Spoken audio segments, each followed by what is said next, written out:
kami. Ya, kembali lagi sobat pendengar. Bersyukur kepada Tuhan, pada waktu ini kita boleh merenungkan kembali firman Tuhan yang boleh kita renungkan dari Matius pasal yang ke-11 ayat yang ke-5 sampai ayat yang ke-27. Nah, hal ini juga berparalel dengan Lukas pasal ke-10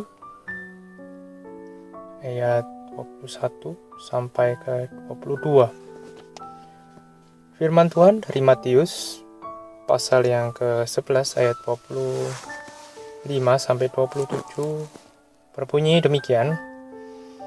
Pada waktu itu berkatalah Yesus, "Aku bersyukur kepadamu Bapa, Tuhan langit dan bumi, karena semuanya itu Engkau sembunyikan bagi orang bijak dan orang pandai, tapi Engkau nyatakan kepada orang kecil. Ya Bapa, itulah yang berkenan kepadamu. Semua telah diserahkan kepadaku oleh Bapa-Ku, dan tidak seorang pun mengenal anak selain Bapa. Tidak seorang pun mengenal Bapa selain anak, dan orang yang kepadanya anak itu berkenan menyatakannya." Mari kita berdoa. Bapa kami ada di surga, terima kasih untuk waktu ini di mana kami boleh merenungkan kembali firman Tuhan yang boleh kami dengarkan dari firman yang hidup, yaitu yang Allah Yesus Kristus yang berinkarnasi dalam dunia bersama kami dan menyatakannya kepada kami. Kami berharap padamu, firman-Mu pada saat ini boleh dinyatakan, Roh Kudus berbicara kepada kami, memberikan kekuatan kepada kami supaya kami boleh mengenal Tuhan. Terima kasih Tuhan, bersyukur kepadamu pada siang hari ini. Di dalam nama Tuhan Yesus Kristus kami sudah berdoa. Amin. Ya, Matius dan Markus dan Lukas memiliki kesamaan di dalam Injil Sinoptik yang kita kenal, dan di dalam Matius dan Lukas terdapat di dalam perikop yang sama mengenai apa yang dikatakan oleh Tuhan Yesus. Ini adalah suatu doa yang personal, tapi juga suatu doa yang menyatakan kepada orang lain bahwa pribadi Allah pertama dikenalkan oleh pribadi Allah kedua. Sini kita kan, "Aku bersyukur kepadamu Bapa." Dia berdoa kepada Bapa yang adalah Tuhan langit dan bumi,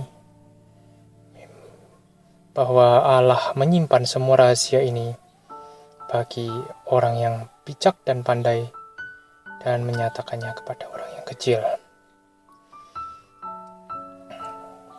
Kita seringkali melihat bahwa kita sebagai seorang anak atau orang-orang Kristen seakan-akan memiliki suatu pengetahuan yang lain atau melebihi dari orang-orang yang sudah percaya kepada Tuhan.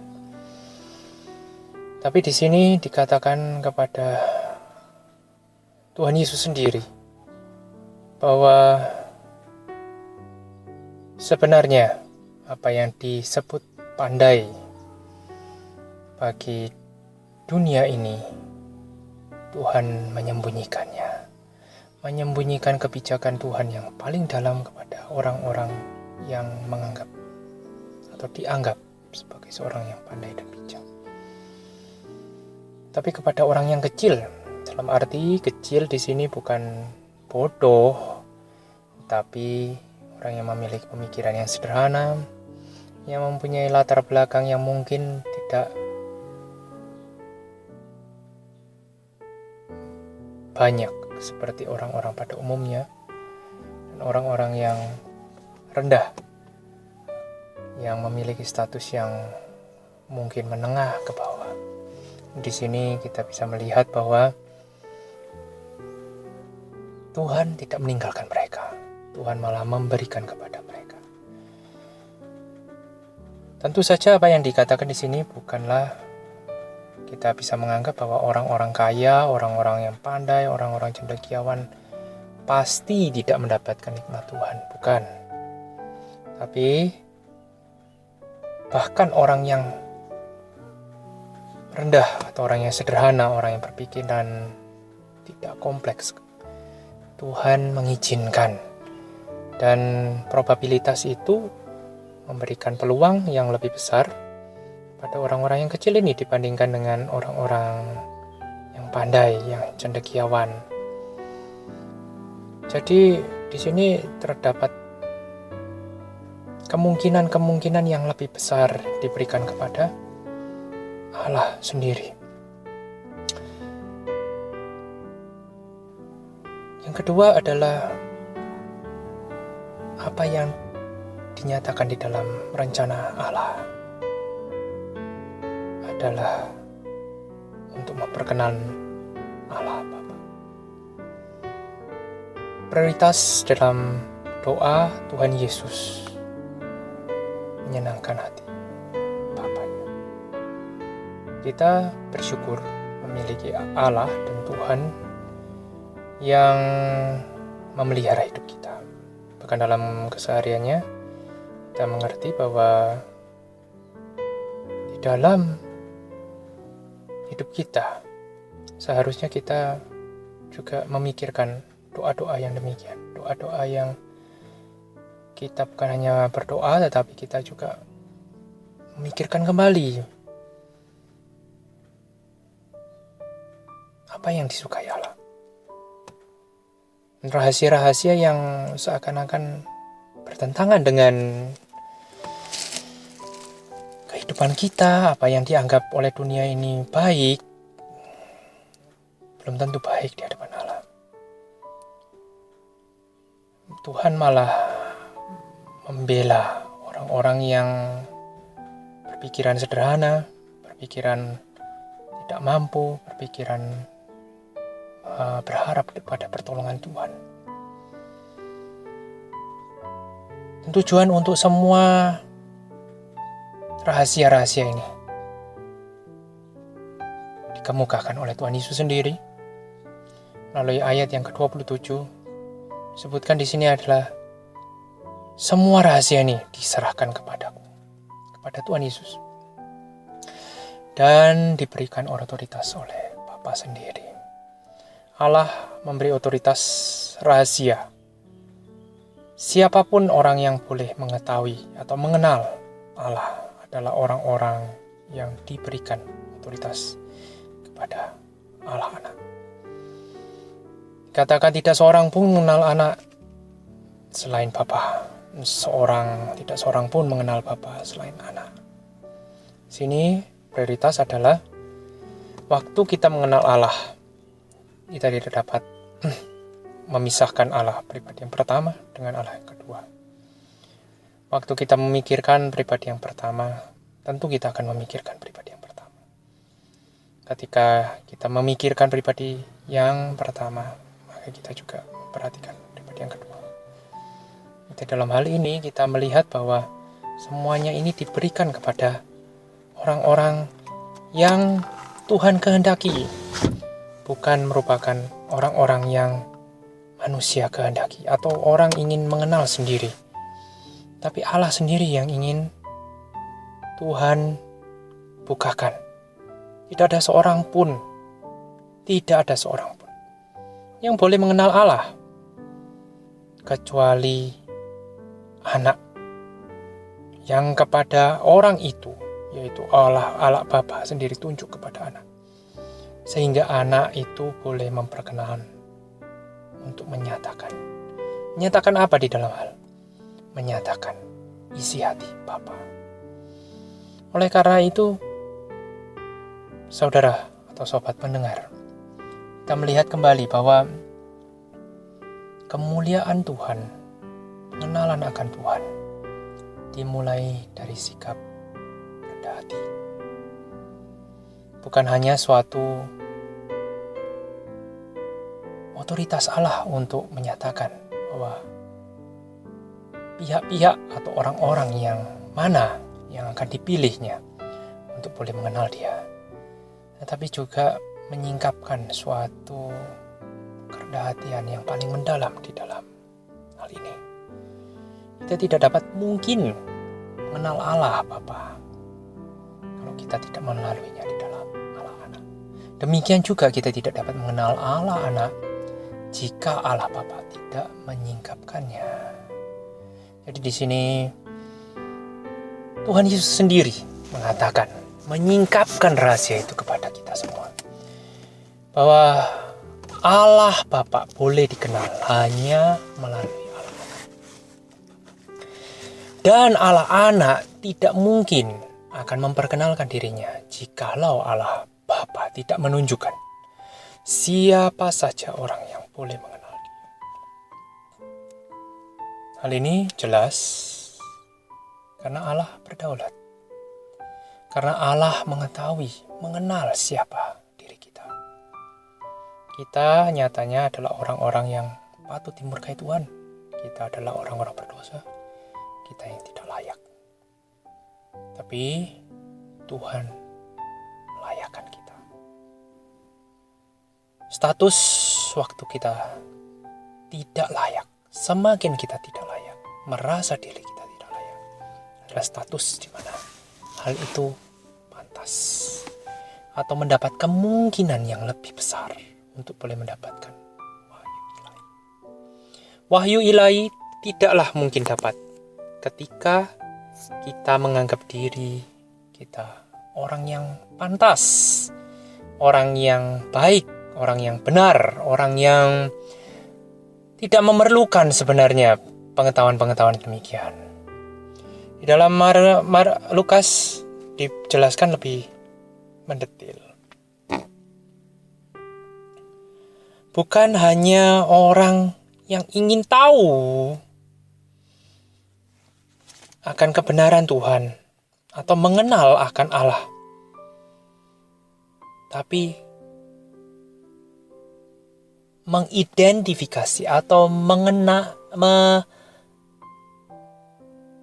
mengetahui saja, atau kita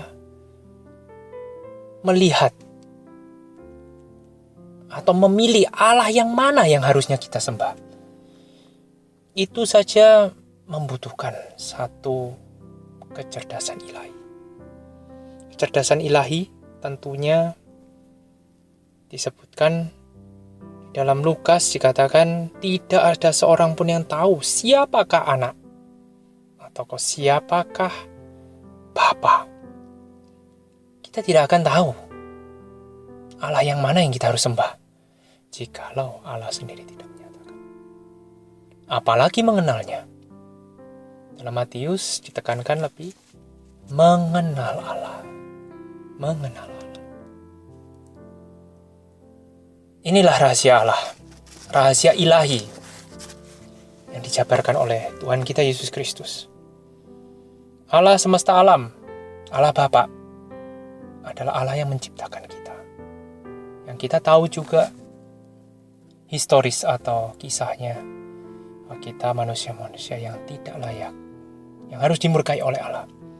Tetapi atas penentuan ilahi dari Sang Bapa pribadi yang pertama, Allah kita menentukan siapa saja yang dipilihnya, dan melaluinya Dia menyerahkan anaknya yang tunggal supaya boleh memperkenalkan dirinya kepada kita semua. Tanpa Tuhan kita Yesus Kristus pribadi yang kedua, tidak mungkin kita dapat mengenal Allah Bapa. Tuhan Yesus pernah mengatakan, "Akulah jalan, kebenaran, dan hidup. Tidak ada seorang pun yang datang kepada Bapa tanpa melalui aku." Ini suatu hal yang pasti, yang tidak mungkin dapat diganggu gugat. Tidak ada jalan lain menuju ke Roma. Itulah yang ingin disimpulkan oleh Tuhan kita Yesus Kristus. Roma pada saat itu adalah jalan yang begitu banyak dibuatnya. Dan semua orang bisa melalui jalan apapun menuju ke kota Roma. Tetapi tidak demikian yang disimpulkan Tuhan Yesus. Hanya satu. Ini ia jalan pergi ke surga. Hanya satu. Roma yang sejati. Bukanlah Roma yang dibuat oleh tangan manusia, tetapi Roma yang dibuat oleh Tuhan kita Yesus Kristus. Kiranya Tuhan memberikan kita hikmat itu, mengerti, mengaplikasikan itu dalam kehidupan kita sehari-hari. Dan kita dapat mengaplikasikan di dalam doa kita tiap hari. Setiap kali kita memikirkan bangun pagi, memikirkan kembali apa yang paling berkenan, yang menyenangkan hati Tuhan kita. Kiranya tiap hari kita juga boleh disingkapkan apa yang memang berkenan, sama seperti Tuhan Yesus Kristus sudah melakukan apa yang berkenan di hati Allah Bapa, yaitu memperkenalkan kemuliaannya melalui Tuhan kita Yesus Kristus.